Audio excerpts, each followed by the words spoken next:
औज़ु बिल्लाहि मिनश शैतानिर रजीम बिस्मिल्लाहिर रहमानिर रहीम। प्यारे बच्चों, सबसे पहले बताइए कि क्या आपने रोमन आदात से मुताल्लिक बनी पहली वीडियो देखी है जो यूनिट नंबर 1 के नाम से बनाई गई है। अगर आपने वो वीडियो ना देखी हो तो इस वीडियो में दी गई मालूमात को समझना आपके लिए दुश्वार होगा। जिन बच्चों ने यूनिट नंबर 1 देखी हो वो जानते हैं कि हम उस वीडियो में सेंचुरी बना चुके हैं, यानी 100 तक हिंदसे लिखना सीख चुके हैं। सिर्फ 5 रोमन अलामात को लेकर हमने 1 से लेकर 100 तक रोमन हिंदसी आदात को लिखना सीखा है। दाएं बाएं जमा और तफरीक के उसूलों के साथ रोमन गिनती किस तरीके से आगे बढ़ती है, इसे खूब अच्छी तरह समझने और समझाने की कोशिश की है। आप लोग यकीनन सोच रहे होंगे कि 100 के आगे रोमन हिंदसे कैसे लिखे जा सकते हैं, हजारों और लाखों को कैसे दिखाया जा सकता है। इस वीडियो को आखिर तक देखते रहिए, इंशाअल्लाह आपके हर सवाल का इत्मीनान बख्श जवाब आपको हासिल हो जाएगा। आप हर किस्म का रोमन हिंदसी अदद लिख सकेंगे। अगर आपने रोमन हिंदसा हिस्सा अव्वल देखा हो तो आप आसानी के साथ दिए गए इन आदात को रोमन हिंदसों में लिख सकते हैं। आप जानते हैं कि जब किसी बड़ी रोमन अलामत के दाएं जानिब छोटी अलामत लिखी जाए तो जमा का अमल होता है। जब 100 के दाएं जानिब 6 लिखा जाएगा तो वो अदद 106 बन जाएगा। इसी तरीके से नीचे दिए गए तमाम आदाद में इस उसूल को देख सकते हैं और 100 यानी सी के दाएं जानिब आने वाले आदाद को इसमें शामिल करते हुए तमाम आदाद की कीमत को समझ सकते हैं। ये तो थे 100 से 200 के दरमियान आने वाले रोमन हिंदसी आदाद। अब बुनियादी अलामत जो 500 के लिए इस्तेमाल होती है, इसका इस्तेमाल 400 इस हिंदसे से शुरू होता है, उस तरफ चलते हैं। जैसा कि हम जानते हैं C100 के लिए, डबल C 200 के लिए, ट्रिपल C 300 के लिए बोला जाता है और C को चौथी मर्तबा इस्तेमाल नहीं कर सकते, इसलिए अगली बुनियादी अलामत D से हम C की तफरीक करके CD ये हिंदसा हासिल करते हैं जो 400 के लिए इस्तेमाल किया जाता है। अब हमारे लिए रोमन हिंदसी आदात को मजीद आगे बढ़ाने की सूरत पैदा हो चुकी है। अब हम 500 इस बुनियादी अलामत के साथ 100 से लेकर 1000 तक आसानी के साथ लिख सकते हैं। जैसा कि यहाँ पर देखा जा सकता है 100, 200, 300, 400 के लिए हमने CD ये बुनियादी अलामत हासिल कर ली। D चूंकि ये बुनियादी अलामत है, इसके लिए इसमें किसी कमी बेशी की कोई जरूरत नहीं पड़ती। D से आगे बढ़ने के लिए जब हम 600 लिखते हैं तो D में C की कीमत जमा हो जाती है, यानी 500 जमा 100, इस तरीके से 600। इसी तरीके से D में जब 2 मरतबा C मिलाया जाता है तो 500 जमा 200, इस तरीके से 700 यह हिंदसा हासिल होता है। फिर D में 3 मरतबा C के मिलाए जाने से 500 जमा 300, इस तरीके से 800 यह हिंदसा हासिल होता है। 900 के लिए कोई अलामत हमारे पास न होने की वजह से हम अगली बुनियादी अलामत को इस्तेमाल करते हैं। अगली बुनियादी अलामत M है। M के बाएं जानिब C को लिखने पर C की कीमत M से तफरीक हो जाएगी। इस तरीके से 900 यह हिंदसा हासिल होगा। रोमन हिंदसों की आखिरी अलामत M है जो 1000 के लिए इस्तेमाल होती है। हमें ये भी समझना है कि 500 और 1000 की अलामतों के जरिए किस तरीके से रोमन हिंदसी आदाद लिखे जाते हैं।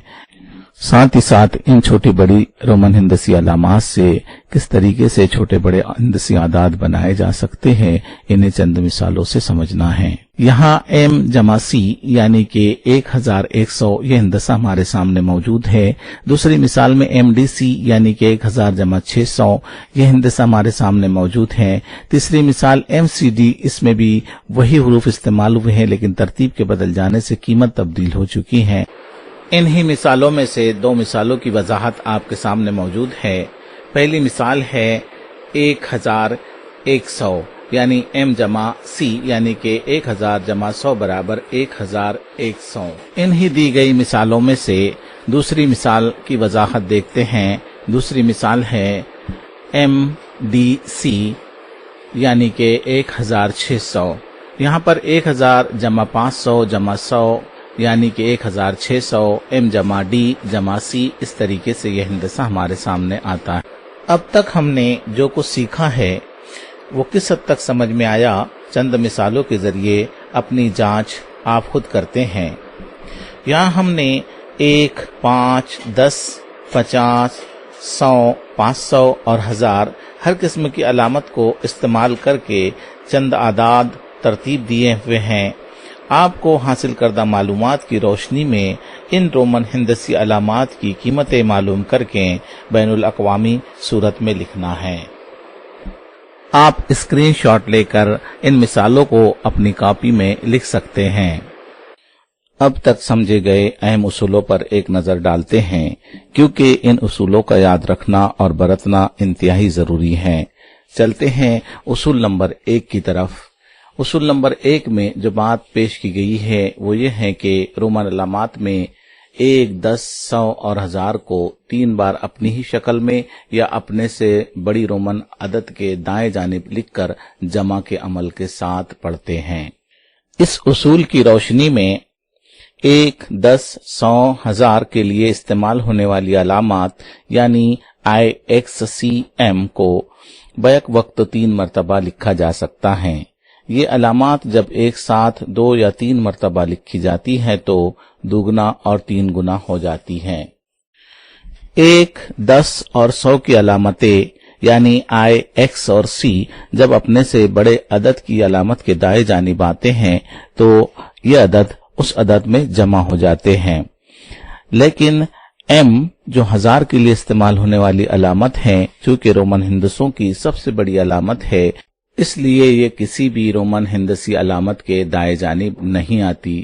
یہاں پر اصول نمبر 1 کو پوری طرح سمجھا جا سکتا ہے۔ اب چلتے ہیں اصول نمبر 2 کی طرف۔ اصول نمبر 2 کے اندر جس بات کو واضح کیا گیا ہے وہ یہ ہے کہ رومن علامتوں میں 1، 10 اور 100 کو اپنے سے بڑے رومن ہندسوں کے بائیں جانب صرف 1 مرتبہ لکھا جا سکتا ہے اور بڑے عدد سے ان کی قیمت تفریق کر کے پڑھتے ہیں۔ ہم نے یونٹ نمبر 1 میں 4 بناتے وقت یہ اصول دیکھا تھا کہ 5 کے بائیں جانب 1 لکھنے پر تفریق کا عمل ہوتا ہے اور 4 کا یہ ہندسہ حاصل ہوتا ہے۔